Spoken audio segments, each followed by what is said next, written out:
si les océans se déchaînent, je les traverserai avec toi. Père, tu domines les tempêtes. Mais j'aimerais te dire ce matin, c'est seulement une tempête. Dis à quelqu'un, c'est seulement une tempête. Et ce que j'aime des tempêtes, c'est qu'elles finissent par passer. Aucune tempête ne reste éternellement. Toute tempête est prédestinée à passer. La tempête que tu traverses passera. La tempête est temporaire, mais Dieu est éternel. Quand Jésus se réveille, on le réveille, on dit, mais maître, nous périssons. Tu es en train de dormir. Jésus se réveille. Et vraiment, il dit une parole. Si j'étais Pierre, peut-être que je l'aurais jeté par-dessus bord. Il dit, Jean de peu. Achevez la phrase, Jean de peu. Quel était le but de la tempête? Tester leur foi, fortifier leur foi. Donc, dans une tempête de transition, le but, c'est de fortifier ta foi. C'est de bâtir ta foi pour la prochaine dimension. Dieu permet dans ta vie une tempête. Est-ce que vous êtes avec moi ce matin? Dieu permet dans ta vie certains types de tempêtes pour résoudre certains problèmes à venir. Parce qu'en débarquant, ils allaient croiser un homme qui est habité d'une légion de démons. Ça prenait un certain niveau de foi. Donc, le but de la tempête, ce n'est pas de les détruire. La tempête de transition est un test. Et dans un test, l'enseignant se tait.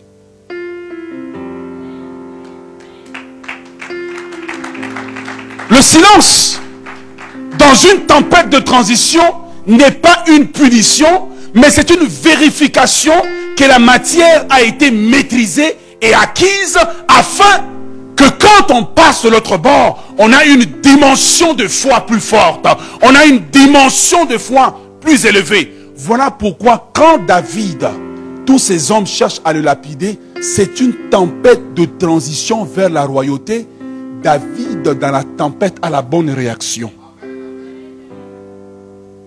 Il s'appuie sur Dieu. Tu peux t'appuyer sur Dieu même si Dieu est silencieux dans ta vie. Tu peux t'appuyer sur Dieu même si Dieu est silencieux. Ainsi, dans une tempête de transition, quand vous êtes dans la tempête de transition, la première des choses, c'est de reconnaître les manifestations. Quelles sont les manifestations? Qu'est-ce qui m'a emmené dans cette tempête? Soudainement, je reçois une élévation, mais en même temps, plein de problèmes surgissent. C'est une tempête de transition. Dieu teste ma foi pour la fortifier. Dis à quelqu'un, Dieu teste ta foi. Et ce qui est bien ce matin, c'est que pendant que je suis en train d'enseigner, je sens que quelque part dans ton esprit, des réponses à des problèmes commencent à surgir. Dans une tempête de transition, on ne chasse pas des démons. Il n'y a pas de démons. Dieu est avec toi, il n'y a pas de démons. Dans une tempête de transition, on ne prend pas autorité. C'est le Seigneur lui-même qui règle la chose. Dans une tempête de transition, on reste calme et on se fonde sur la parole de Dieu.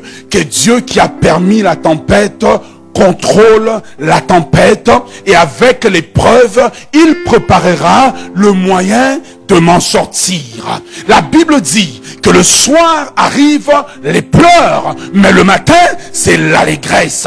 La Bible dit que ceux qui portent leurs semences avec larmes,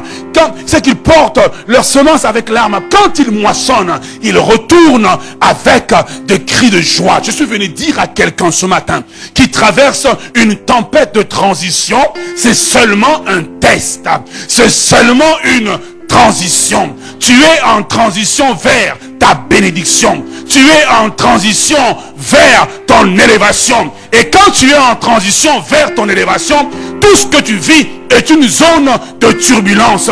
Et quand l'avion passe par une zone de turbulence, pas besoin de sauter de l'avion. Tout ce que tu dois faire, c'est attachez votre ceinture, dit le pilote, car c'est une zone de turbulence. Nous serons secoués, mais nous ne coulerons pas. Il n'a pas dit que tu coulerais. Il n'a pas dit que tu sombrerais. Il a dit, allons de l'autre bord. Il n'a pas dit, va de l'autre bord. Il a dit, allons. Parce que quand tu vas de l'autre bord, il est avec toi. Dans son silence, il est avec toi. Au milieu de la tempête, il est avec toi. Au milieu du bruit, il est avec toi. Quand tu le sens, il est avec toi.